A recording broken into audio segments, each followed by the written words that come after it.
Caros amigos, bem-vindos a mais um episódio de Hoje no Mundo Militar, um canal exclusivamente dedicado à discussão de temas militares atuais. Neste vídeo falaremos sobre um conceito de submarino que, apesar de à primeira vista parecer ter saído de um filme de ficção científica, já é bem antigo. Refiro-me aos submarinos porta-aviões. Perto do fim da Segunda Guerra Mundial, o mundo ficou chocado quando descobriu pela primeira vez a classe I-400 de submarinos japoneses. Eram autenticamente monstruosos para a época, de longe, os maiores submarinos construídos durante aquela guerra, medindo mais de 120 metros e deslocando mais de 6.500 toneladas. Tanto espaço e tanto peso tinham um motivo bem forte. O submarino era, na verdade, um porta-aviões, capaz de operar até 3 hidroaviões Aichi M6A1.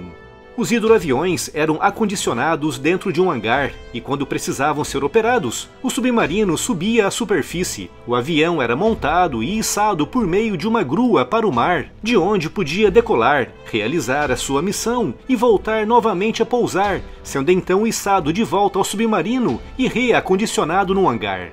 Todo o procedimento, desde a abertura do hangar até a decolagem do hidroavião, levava de 10 a 15 minutos, dependendo do estado do mar e do treino da tripulação, com as aeronaves podendo ser utilizadas em missões de reconhecimento ou até mesmo de ataque, podendo vir equipadas com canhões e torpedos. No total, foram construídos 3 submarinos dessa classe, com japoneses planejando usá-los para destruir as comportas do Canal do Panamá, um canal que foi muito utilizado pelos Estados Unidos durante a guerra, facilitando bastante o trânsito de navios de guerra entre o Atlântico e o Pacífico. Os 3 submarinos da classe I-400 foram capturados e estudados pelos Estados Unidos, que não consideraram o conceito interessante, motivo pelo qual nada desse tipo foi construído nas décadas seguintes. O principal motivo desse desinteresse era o tempo necessário para que os hidroaviões fossem montados e lançados, e também o fato do conceito exigir hidroaviões, aeronaves pouco ágeis em comparação com os modelos tradicionais.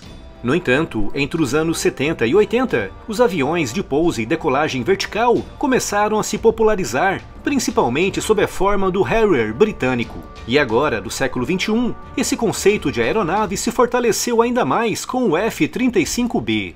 Com essas aeronaves, um submarino porta-aviões já não precisaria operar obrigatoriamente hidroaviões, com o tempo de lançamento e de recolha diminuindo de forma considerável. O grande problema é que o Harrier e o F-35B, se decolarem em modo 100% vertical, só podem transportar menos de 10% da sua carga máxima de bombas, mísseis e combustível. Para decolarem com 100% da sua capacidade, esses aviões precisam de, no mínimo, cerca de 80 a 100 metros de pista e, de preferência, com uma rampa na proa, tal como o novo porta-aviões HMS Queen Elizabeth britânico, desenhado especificamente para operar o F-35B. Portanto, a construção de um submarino porta-aviões para a operação de uma aeronave como o F-35B exigiria, na mesma, uma pista com algumas dezenas de metros, ou, em alternativa, com um sistema de catapulta para facilitar a decolagem numa pista mais curta, um sistema que, mesmo na sua versão eletromagnética, é grande e pesado. Mas há toda uma outra alternativa que promete poupar muito espaço e que envolve os veículos aéreos não tripulados.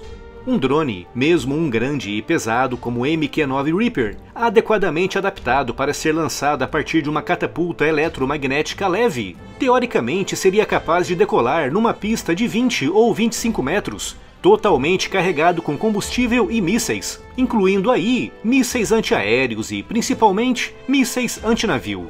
O pouso poderia ser feito na mesma pista curta de decolagem, por meio dos tradicionais cabos e ganchos dos porta-aviões.